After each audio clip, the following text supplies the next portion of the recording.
Back in the 1990s, a really powerful story started to take hold, the idea that a secret war was being waged against women. But what if the evidence for that war wasn't as solid as it seemed?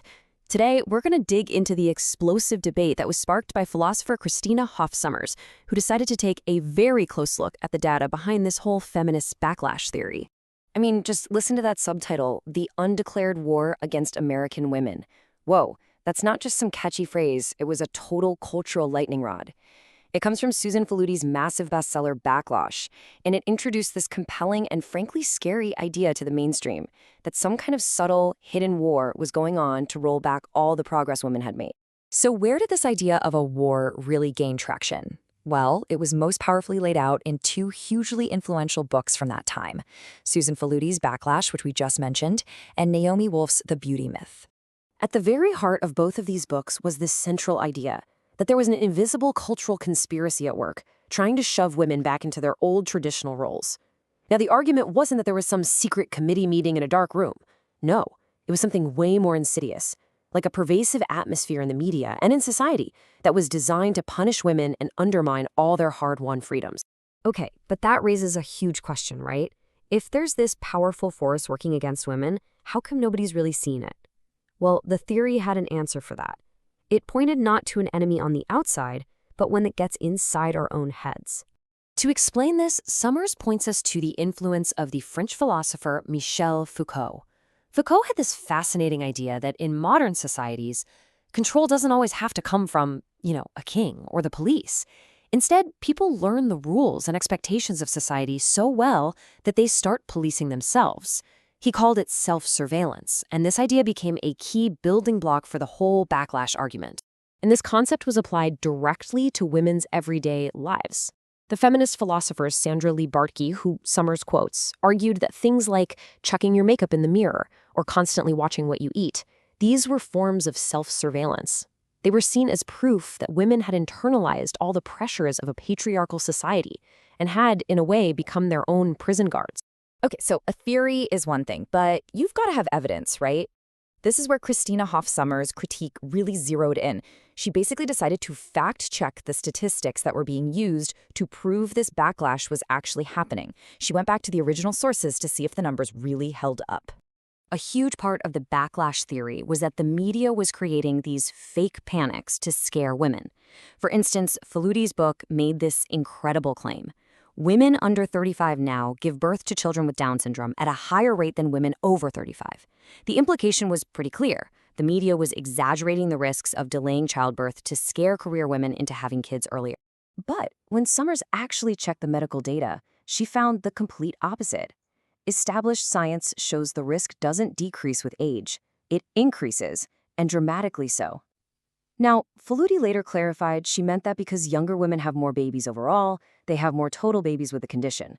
But Sommers argued that this completely misses the original point about individual risk and scaring women. All right, let's look at another key claim from Backlash, this one about the so-called man shortage. The argument here was that the media basically invented this story to create anxiety for professional women, making them afraid that if they focused too much on their careers, they'd miss their chance to get married. So Faludi's position was that the shortage was a myth. But Sommers, again, goes right to the U.S. Census data. And what she found was that, yeah, for younger women there was no shortage, but a real statistical gap did appear for women in their mid-30s and older. For that 35 to 44 age group, the data showed there really were fewer single men than single women. And then there's the wage gap, which was often boiled down to this one incredibly powerful number, 59 cents. The claim that women earned just 59 cents for every single dollar a man earned.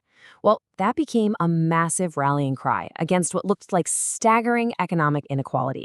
But here too, Sommers argued that the context was critical. While that 60-cent figure had been true for decades, she pointed to data that showed the 1980s had seen some major progress. By 1990, the overall gap had closed to 72 cents. And look, for younger women, it was even smaller, at 80 cents. For Sommers, this data didn't look like a backlash at all. It looked like a major breakthrough.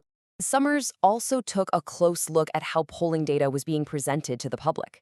And she uses one poll in particular as a perfect example of how a dramatic story can totally overwhelm what the actual numbers say. So get this. In 1993, a startling headline started making the rounds based on a new Harris poll.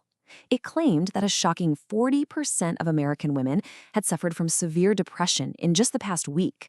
I mean, that's alarming news. It paints a picture of a deep crisis in women's well-being. This is where it gets really interesting. Sommers didn't just read the press release. She dug into the poll itself. What were the actual questions that led them to this dramatic 40% conclusion? And when you look at the raw data, the picture just flips on its head. It turns out only 5% of women said they felt depressed most of the time. Meanwhile, a massive 82% said they enjoyed life most of the time, and an incredible 94% reported being satisfied with their lives. The data told a completely different story from the headline.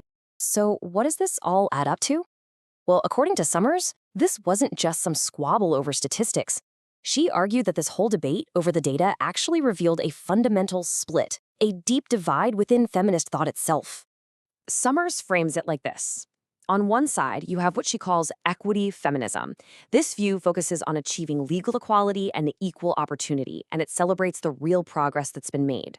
But on the other side, there's gender feminism. This view sees society as an all-encompassing patriarchal system where any progress you think you see is just an illusion, and oppression has just gone underground, becoming internalized and harder to spot.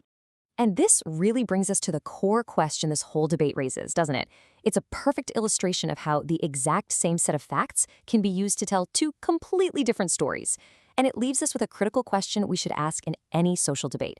How much of what we believe is actually driven by the data, and how much is shaped by the narrative we choose to build around it?